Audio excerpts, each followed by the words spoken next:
Hey Dear Kids, I'm so glad that you are back watching with me, Pastor Annie, today. Wow, April is going to be an amazing month. Number one, because Easter is coming. So good. And number two, we're learning about hope. Hope is believing that something good can come out of something bad. When something bad happens, sometimes we go into a place where we're like, man, nothing good can come out of this. But you know what? God can always redeem every situation for the good. And He sees the bigger picture. He knows what's going to happen maybe years down the road when we don't know what's going to happen. But we can always trust that God is good and He will work all things for the good. Now, our Bible verse comes from John chapter 16, verse 33, and I want to read that to you today. It goes, "In this world, you will have trouble, but be encouraged. I have won the battle over the world." And that's exactly what we're going to be celebrating at Easter time. So you're not going to want to miss it. Well, today's story is about Jesus' close friends, Mary, Martha, and Lazarus. Lazarus, he got really sick while Jesus was out on the road, and he actually died. And then a message went out from Mary and Martha telling Jesus what happened. Jesus comes back in, and he was so incredibly sad, but he knew that God's name would be glorified if he were to go and raise Lazarus from the dead. So, this is a true story, guys. Jesus goes to the tomb where Lazarus was laying, and he told Lazarus to come out of the tomb. And guess what? Lazarus did! He was raised from the dead through God's power. Isn't that amazing? Well, friends, enjoy the story. Take note of all the details because it is just awesome. And I want you guys to think about this. Whatever happens, remember how powerful God is. If we remember how powerful God is, we can always have hope. Well, friends, I'll see you next week, okay? Bye.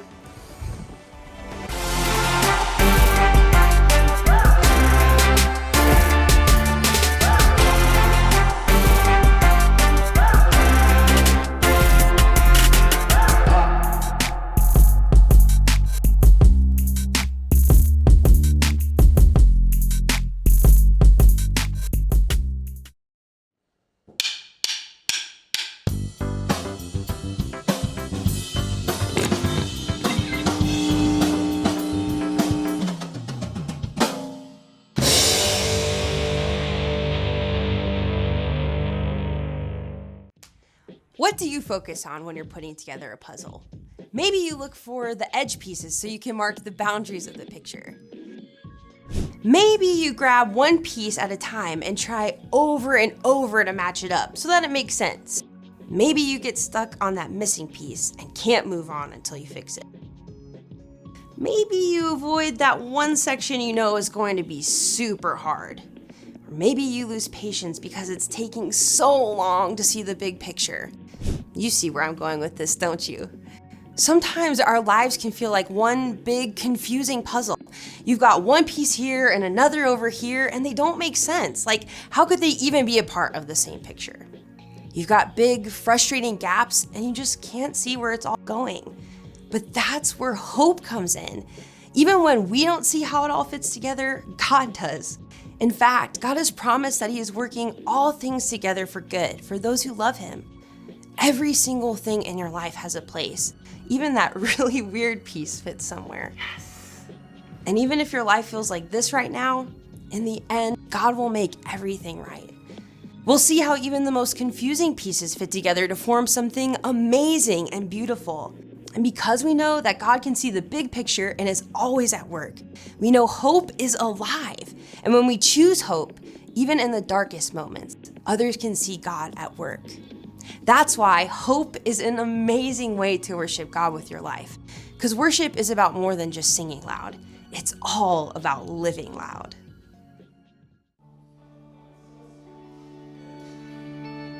When the night is darkest and I feel weary, I'm not alone, 'cause you are with me. A new day is coming, I see light, and the sun will rise and hold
Oh, good, we're live. Hey everyone, my name is Jacob. Hey, question for you. Who likes puzzles? Ooh, I know I do. I like all kinds of puzzles. Jigsaw puzzles and Sudoku puzzles, crossword puzzles. Oh, those little pieces of metal that get all stuck together and you have to spend hours twisting them apart.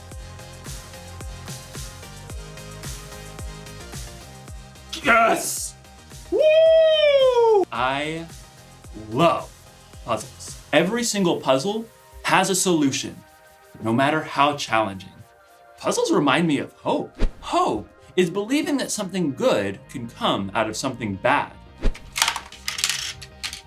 You see, sometimes life can feel like a puzzle, kind of like you're trapped in a maze.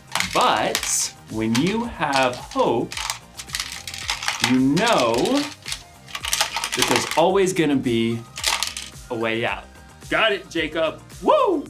Or what if you've got so many problems that you feel like you're underwater? Well, hope reminds you to just keep swimming. And then there are those problems that just seem impossible to figure out, like this bottle puzzle right here. The object of this puzzle is to get the ball into the neck of the bottle. Problem is, there always seems to be something in the way. Been trying, this is fun, to get this one, no, almost there, solved for like 10 years. No, come on, and then go. Ugh. Maybe this one is impossible. In today's story, we'll hear about two sisters and their brother who found themselves in a situation that seemed impossible. So, they called on Jesus, who didn't do what they expected.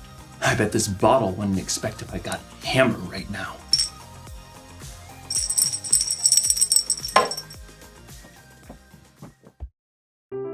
The Bible. It's 66 books of history, stories, letters, and poetry that fit together to form God's one big story. The epic adventure of how He created us and loves us so much that He made a way to rescue us. As we travel through the Bible, from Genesis to Revelation, we discover people who met God and found their lives changed forever. Now, for an amazing story, inspired by the book of John, chapter 11, verses 1 through 45.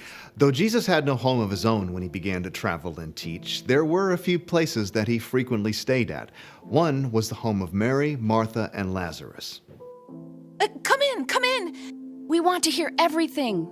Stay as long as you like. Mary, Martha, and Lazarus lived in the town of Bethany, just outside of Jerusalem. But the last time that Jesus had been in Jerusalem, it didn't end so well with the religious leaders. My sheep listen to my voice. My Father who has given them to me is greater than anyone. I and the Father are one. He just claimed to be God. What an evil thing to say. The leaders actually picked up stones, threatening to kill Jesus. Jesus knew this was not the time to confront them, so he and his friends left and crossed over the Jordan River. While they were gone, Lazarus became very sick. I just need to lie down. Oh, he's burning up. We need cool water. I'll sit with him tonight. But Lazarus didn't get better. He became more and more feverish and restless. So hot. Mary and Martha became so worried about their brother that they sent a messenger after Jesus. After a long journey, the messenger finally reached Jesus and his friends. Martha and Mary say, "Lord, the one you love is sick." Jesus turned to his friends. This sickness will not end in death. No, it is for God's glory. God's Son will receive glory because of it. Perhaps Jesus' friends thought he would just heal Lazarus from a distance, but 2 days later, Jesus told his friends, Lazarus is dead. Wait, what? For your benefit, I am glad I was not there. Now you will believe. But let us go to him. Even though the religious leaders had tried to kill Jesus in Jerusalem, he chose to return for the sake of his friend. When Jesus and his friends at last neared Bethany, they were quickly spotted by the men and women who had come to comfort Lazarus' sisters.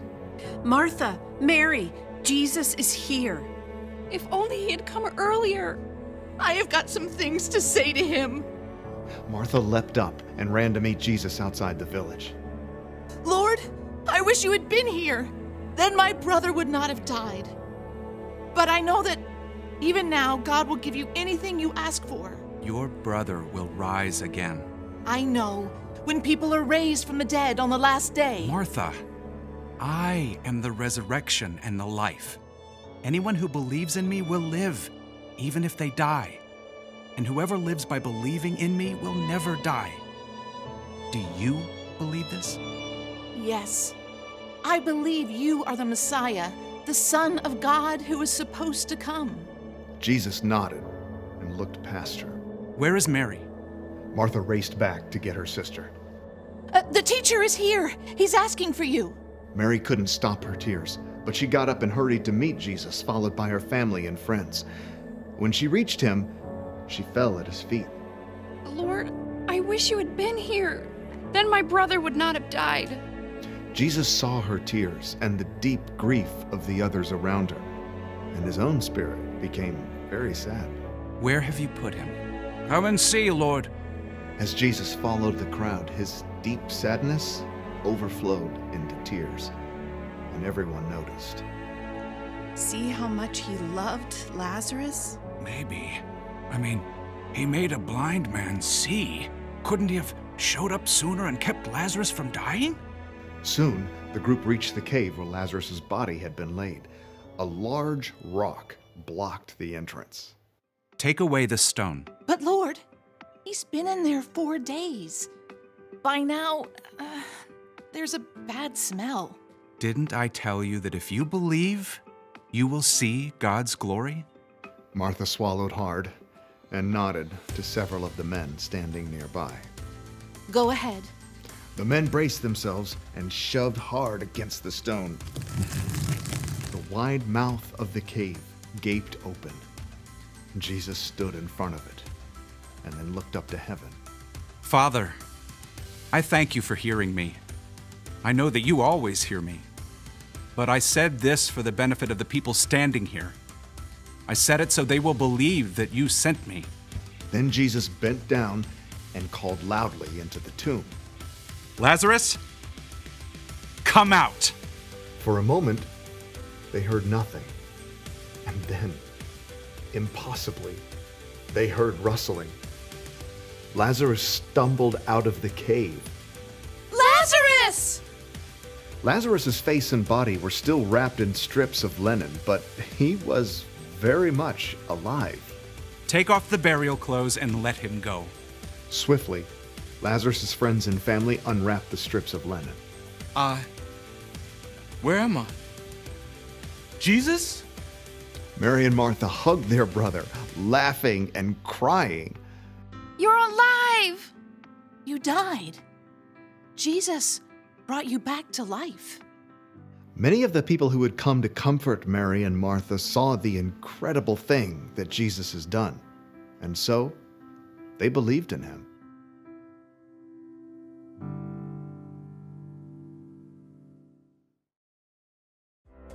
Oh, okay. When Jesus found out that his friend Lazarus was dying, he said, "This sickness will not end in death." And he was right, wasn't he?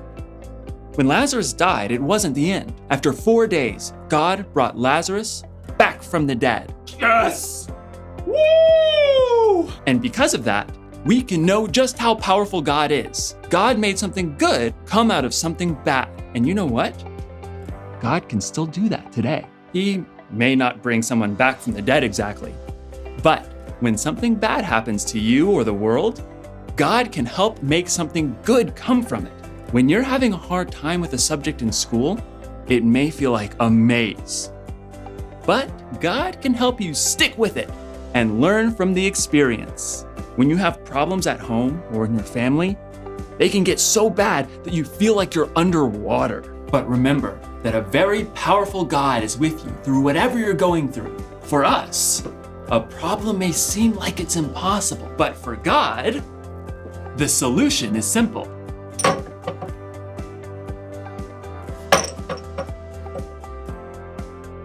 Got it.